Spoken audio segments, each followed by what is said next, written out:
Years on The Price of Freedom, we've told you many stories about heroes who fought in Europe and the Pacific during World War II. Tonight, Josh Rowe has the story of a Saudi Daisy man who fought in the China-Burma-India theater. Let's open up that box and see what you see in there. Okay, it's been a long time since I've opened it. The things he carried 73 years ago. There's my old hat that I had overseas. Bob Shriver joined the Army in February 1943. But here's my pride and joy. That's my brother and my first wife. He carried that picture frame all through the war. He trained in Texas, then Missouri. He grew tired of the training. On the bulletin board, every once in a while there'd be a notice, you could volunteer for this. We volunteered for everything that was up there, from paratroopers to this, that, and the other.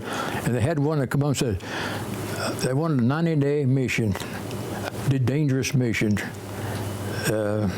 But they didn't tell us what it was, where we were going, or anything else. Of course, we signed it anyway. Bob Shriver fought in the China-Burma-India theater of World War II.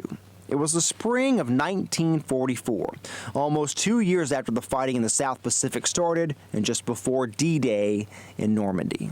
You've heard of Merrill's Marauders. Oh, yeah. Well, they were the original outfit. Mr. Shriver fought in one battle with the men who were left from Merrill's Marauders. That's where he received his first Purple Heart.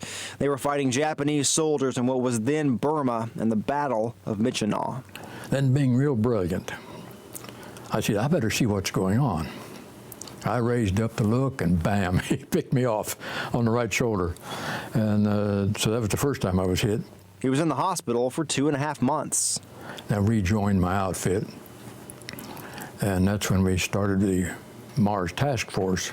Mr. Shriver wrote this book for his family and his friends. It's his account of the CBI theater, as well as other stories told by the men who fought there.